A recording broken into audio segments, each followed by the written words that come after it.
Programme میں دوبارہ خوش آمدید کہتے ہیں، اور کچھ سٹیٹمنٹس ہیں جو پروگرام کے آغاز میں نے آپ کو دکھائی، لیکن ابھی بھی آپ کو کچھ شارٹس دکھانا چاہوں گا۔ ایک D G I S P R کا بیان تھا جس کے بعد پاکستان تحریک انصاف کی طرف سے ہمیں مسلسل رد عمل دیکھنے میں ملتا ہے۔ پہلے وہ آپ کو شارٹ سنواتا ہوں، پھر آگے دکھاتے ہیں۔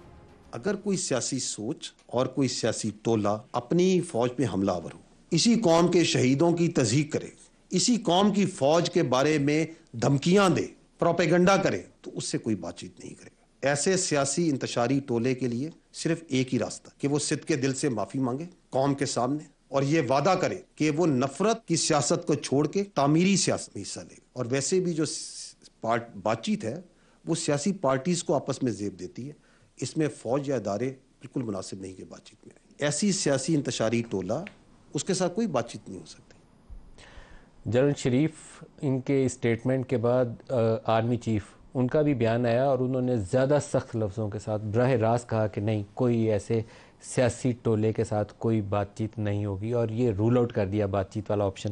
لیکن دو سیاسی بیانات جو آپ کو دکھانا چاہتا ہوں، ایک عمر ایوب کا، پہلے وہ دکھا دیں۔ Director general inter services public relations نے جو پریس کانفرنس کی، اس کو ہم ان ٹوٹو ریجیکٹ کرتے ہیں۔ جو D G I S P R نے پریس کانفرنس کی جناب اسپیکر، وہ ایک پولیٹیکل پریس کانفرنس تھی۔ ان کا بیانیہ خود ہی کنفیوژن کا شکار ہے، اور وہ انٹرفیئر کر رہے ہیں پولیٹیکل ریلم میں، جو صرف اور صرف پاکستان کے الیکٹڈ نمائندگان کا کام ہے اور پولیٹیکل پارٹیز کا کام ہے۔ دوسرا بیان آیا بیرسٹر گوہر سے، دکھائے گا۔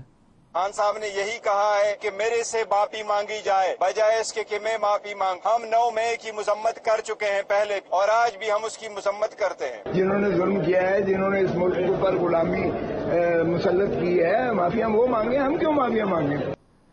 زرتاج، یہ بیان بازی کے حد تک تو ٹھیک ہے، لیکن عملی طور پر کوئی بیک چینل آپریٹ ہونا چاہیے۔ ان کو بھی انگیج کر لیں، اسٹیبلشمنٹ کو بھی، لیکن پولیٹیکل میدان کے اندر بھی دونوں سمتوں میں آگے بڑھیں، راستہ نکالیں۔ سیاستدان کا کام راستہ نکالنا ہے، اور آپ تو خود اس کو باقاعدہ میرے خیال میں پورے پروگرام میں آپ نے جسٹیفائی کیا ہے کہ ڈائلاگ ہونا چاہیے۔ میں اس لیے اس ڈائلاگ کو جسٹیفائی کرتی ہوں کہ دیکھیں، میں اپنی پارٹی کو ڈیفرینشیٹ کرتی ہوں۔ میں یہ سمجھتی ہوں کہ میری پارٹی ووٹ کے ذریعے آتی ہے۔ اگر 2018 میں کوئی ہمارے اوپر الزام لگاتا ہے تو 35-33 سیٹیں ہماری کم کی گئی تھی ریزلٹ روکے، کیونکہ سب سے زیادہ ٹرائیبونل میں تو ہم گئے ہیں۔ تو جو پارٹی ٹرائیبونل میں جاتی ہے پولیٹیکل پارٹی اپنے ریزلٹ کے لیے، چاہے 300 ووٹوں سے آپ ہارے ہو، چاہے 3300 ووٹوں سے ہارے ہو، اس کا مطلب ہے کہ آپ کا کلیم ہے کہ آپ کے ساتھ دھاندلی کی گئی۔ تو 2018 میں تو ہماری میجارٹی کو مائنورٹی میں یا کمزور حکومت کے لیے ہمارے لیے سسٹم کو سلو ڈاؤن کیا گیا تھا۔ تو میں تو سمجھتی ہوں کہ اس وقت بھی 1,70,00,000 ووٹ ہمیں پڑا تھا۔ ابھی آپ کہتے ہیں کہ ہمیں 31% بڑھا ہے یا 61% جو ہے ہمیں پڑا ہے ووٹ، لیکن ووٹ تو سب سے زیادہ پاکستان تحریک انصاف کو ابھی بھی 2024 میں پڑا ہے، عمران خان کو پڑا ہے۔ میں جو پولیٹیکل ڈائلاگ کی بات کرتی ہوں، میں اس لیے بات کرتی ہوں کہ دیکھیں، میرے لیڈر کی جو جدوجہد ہے وہ ان لوگوں سے ڈفرینس ہے۔ نہ میرے لیڈر کے اوپر کوئی فراڈ کا کیس ہے، نہ منی لانڈرنگ کا کیس ہے، نہ ٹی ٹی کا کیس ہے، نہ کسی کی زمین یا جائیداد کا یا رسا گیری کا کوئی کیس ہے۔ اگر ان کے اوپر کیسز ہے تو وہ صرف اور صرف پولیٹیکل وکٹمائزیشن کے، ورنہ کسی پارٹی کا نشان۔ میرا آرگیومنٹ ہے، ملک صاحب میرا قادر میں 350 کنال زمین ہے، جو عمران کو نہیں لینی چاہیے تھی، بہرحال وہ ایک ٹرسٹ کے اوپر انہوں نے زمین لی ہوئی ہے۔ میرا آرگیومنٹ ہے نا، میں یہ سمجھتی ہوں کہ میرے لیڈر کی جدوجہد 28 سال کی صرف آئین، قانون اور پاکستان کی حکمرانی کے لیے، انڈیپینڈنٹ فارن پالیسی کے لیے، سب اس کے آج تک اس نے اپنے خاندان کا کسی اپنے پولیٹیکل پارٹی میں کسی کو عہدہ نہیں دیا، نہ اس نے اپنے کسی رشتہ دار کو عہدہ دیا ہے۔ ہم سب نوجوان ان کی پارٹی کا اور قوم کا سرمایہ، اور اگر آج بھی وہ کمپرومائز نہیں کرے، 35 یا 150 روپے کے اسٹیمپ پیپر کے اوپر آج بھی خان صاحب کمپرومائز کر کے ملک سے جا سکتے ہیں، پلیٹرز گرا کے، پر وہ نہیں جاتے۔ وہ کہتے ہیں میں ادھر ہی ملک میں رہ کے مقابلہ کروں گا۔ لیکن ایک آپ سے سوال ہے، میں عمران خان سے 25-30 سالوں میں پتہ نہیں سینکڑوں اس کے انٹرویو عمران کے کیے ہوں گے، لیکن a person like Imran Khan, ایک تو ہوتا ہے ٹریڈیشنل پولیٹیشین جو کرکٹ کا ورلڈ کپ پاکستان کو جیتا ہوا کھلاڑی تھا، وہ اگر ریاض ملک کو 190 ملین پاؤنڈ دے دیتا ہے جو پاکستان کے پیسے تھے، اور اس سے بدلے میں 350 کنال زمین لے لیتا ہے، تو آسانی سے ہضم ہو جائے گی؟ نہیں، ناٹ ایٹ آل۔ خان صاحب کے اوپر ایسا کوئی کیس نہیں ہے، نہ خان صاحب نے کیا، خان صاحب نے تو کیا ہے،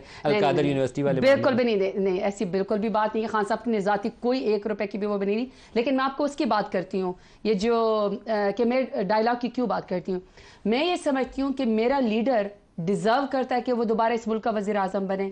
میں سمجھتی ہوں کہ اگر اس ملک کو بحران سے کوئی نکال کر لے کر آ سکتا ہے، ملک کی بہتر اکانومی کو کر سکتا ہے، عوام کو جوڑ سکتا ہے، اگر فیڈریشن کی علامت ہے تو عمران خان ہے، تو میں ایز اے سیاسی کارکن کوئی ایسا راستہ ٹیبل نہیں جانے دینا چاہتی ہوں جس پہ خان صاحب کی رہائی کے لیے اور پاکستان تحریک انصاف کے لیے پولیٹیکل سپیس کو ایکسیپٹ کیا جائے. میں سمجھتی ہوں کہ ہمیں اس چیز کو مائنس نہیں کرنا چاہیے، ہمیں وہاں پہ بیٹھنا چاہیے. قمر زمان قاہرہ صاحب ہمارے ساتھ شامل ہو رہے ہیں. قاہرہ صاحب بہت شکریہ.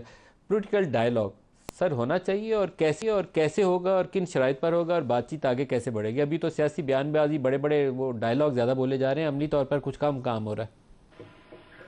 ملک صاحب، پہلے تو یہ ہے کہ پرنسپلی یہ بات طے کی جائے کہ کیا مذاکرات ہونے چاہیے.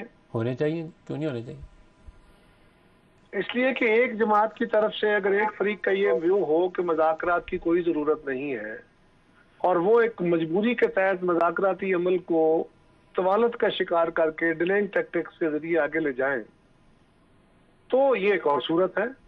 اور وہ کہیں کہ میں کسی پولیٹیکل فورس کے ساتھ بیٹھ کے بات کرنے کو تیار نہیں ہوں، میں صرف افواج پاکستان کے نمائندوں کے ساتھ بیٹھ کے بات کروں گا، تو اس پہ دو پرابلمز ہیں. ایک یہ ہے کہ آپ کسی ایجنسی کی یا ادارے کی سیاست کے اندر مداخلت کو اب پراپرلی ان کی ایک پولیٹیکل حیثیت کو تسلیم کر کے آپ ان کو ایک اتھارٹی کے طور پہ، پولیٹیکل اینٹی کے طور پہ آپ کے سامنے رکھ کے بات کریں گے، جو کہ کسی صورت مناسب نہیں ہوگا. یہ میرا خیال ہے. دوسری بات یہ ہے، آج قاہرہ صاحب رانا ثناءاللہ نے بھی ڈائلاگ کی بات کی ہے، بلاول بھٹو نے بھی بیان دیا ہے، اس نے بھی کہا نو ٹائم فار ٹاکس. تو میرے خیال میں سیاسی قوتوں کو سپیس تھوڑی سی کریٹ کرنی چاہیے، جگہ لیں تھوڑی سی کوشش کر کے، جو اب ہے نہیں آپ لوگوں کے پاس. جی ملک صاحب، گزارش یہ ہے کہ ڈائلاگ ہم سارے اپنی قیادتوں کے سہار میں مبتلا ہیں، اور یہ ترقی پذیر معاشروں کے اور ہمارے جیسے معاشروں کے یہ عذاب ہیں کہ ہم اپنے لیڈروں کے سہار میں مبتلا ہیں. میں اپنی قیادت کا، دوسری جماعتوں کے لوگ اپنی قیادت کے بارے میں ان کا سب کا یہی خیال ہے کہ وہی واحد ملک کے مسائل کا حل ہے، وہی پاکستان کے سب سے ذہین اور کمال کے لوگ ہیں. حالانکہ ایسا دنیا میں کوئی شخص نہیں ہوا سوائے پیغمبروں کے. سب کو مشاورتی عمل کے ذریعے، اور ہمارے دین کا فیصلہ بھی ہے، دنیا کا فیصلہ بھی ہے کہ آپس میں مشاورت کر کے ایک ایجنڈا رکھ کے آپ ڈائلاگ کریں. ڈائلاگ کے علاوہ ڈیموکریسی میں کوئی رستہ نہیں ہے، اور کوئی فرد واحد، خواہ وہ میری جماعت کا ہو، خواہ کسی اور جماعت کا ہو، خواہ کوئی بڑا بڑا انٹلیکچوئل ہو، وہ پاکستان کے مسائل کا حل نہیں، اور بہت کمپلیکیٹڈ مسائل ہیں. اور تیسرا کہ ڈائلاگ ہو کیسے ہو، ڈائلاگ کے لیے جو فریق ڈائلاگ سے انکاری ہے، پہلے وہ پولیٹیکل فورسز سے دیکھیے، مداخلتی عمل اپنی جگہ، لیکن ڈائلاگ آپ پولیٹیکل فورسز سے کریں. اگر آپ اپنے اداروں کو پولیٹیکل اینٹی کے طور پہ ٹریٹ کریں گے تو یہ مستقبل کے لیے بہت خوفناک ہوگا. اب کیا ایجنڈا ہوگا؟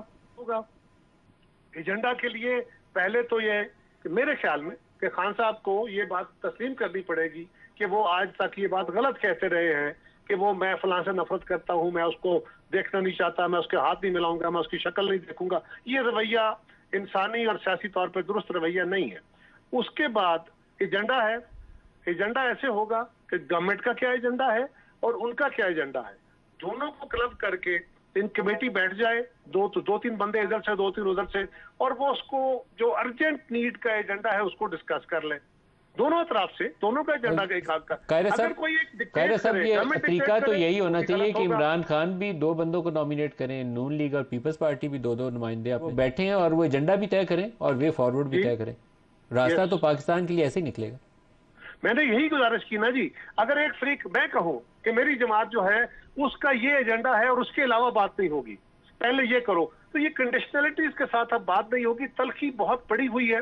باقی ہم بڑھ کے ماریں گے، جذباتی باتیں کریں گے، طوالت میں جتنی چاہیں، اور اپنی جماعت کی ہم خوشیاں بیان کریں گے، اس کی اچھائیاں بیان کریں گے. میں اپنی جماعت کی کروں گا، باقی اپنی جماعت کی کریں گے. میں اپنی قیادت کو کہوں گا کہ وہ واحد مسائل کا حل ہے، کوئی دوسری جماعت والا اپنی قیادت کو کہے گا. کسی ایک جماعت، کسی ایک لیڈر کے پاس مسائل کا حل نہیں ہے. بالکل صحیح. قمر زمان قاہرہ صاحب، بہت شکریہ، آپ ہمارے ساتھ رہے. ان طرف آ رہا ہوں. اب آپ نے پورا آج آرگومنٹ بہت اچھا لگا مجھے کہ آپ نے بلڈ کیا ہے اس کے اوپر کہ ڈائلاگ ہونا چاہیے. آپ کی جماعت اس کے اوپر قائل ہوگی؟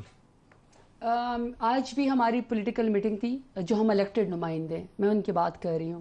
ظاہر بات ہے ابھی ہماری 9 مئی کے بعد دوبارہ سے پارٹی ری بلڈ ہو رہی ہے. جو پارلیمنٹری پارٹی آج اس کی میٹنگ ہوئی ہے ایگزیکٹلی اس کی بھی پارلیمنٹری پارٹی کی میٹنگ ہے اور اس میں یہ ایجنڈا بھی رکھا ہے کہ ہم نے ڈائیلاگ کو کس سطح پہ بڑھانا ہے. پارلیمنٹری کمیٹی کا کیا رائے تھی؟ ایگزیکٹلی ابھی وہ آپ کو پھر انشاءاللہ بیرسٹر گوہر صاحب اور عمر ایوب صاحب جو ہے وہ باہر آ کے آپ کو پورا وہ بتا دیں گے. لیکن وہاں یہ رجحان موجود ہے کہ بات چیت ہونی چاہیے. وہ ہم چونکہ ظاہری بات ہے الیکٹڈ نمائندے ہیں اور سب کا جو محور ہے وہ خان صاحب ہے اور خان صاحب کی رہائی ہے, اور ہم یہ سمجھتے ہیں کہ خان صاحب کو انصاف ملنا چاہیے. اتنے بڑے لیڈر کو آپ دیوار سے لگا کے یا آپ راتوں رات سزا دے کے عوام سے مائنس نہیں کر سکتے. لیکن یہ میرے لیے اچھی خبر ہوگی اگر آج آپ کی پارلیمنٹری کمیٹی اس کی طرف اناؤنسمنٹ کرتی ہے کہ ہم چاہے عمران کی رہائی ایجنڈا آئٹم کے اندر نمبر 1 آئٹم کے طور پر آپ لکھیں, لیکن پولیٹیکل ڈائیلاگ کی طرف جا رہے ہیں. پولیٹیکل ڈائیلاگ میں یہ بالکل پارلیمانی کمیٹی میں یہ بات رکھی گئی ہے اور اس میں یہ ایجنڈا ہے کہ ہمیں پولیٹیکل پارٹی سے بات جو کرنی چاہیے کس لیول پہ اور کیا ہمارے ٹی او آرز اس کے کیا ہونے چاہیے, یہ بالکل آج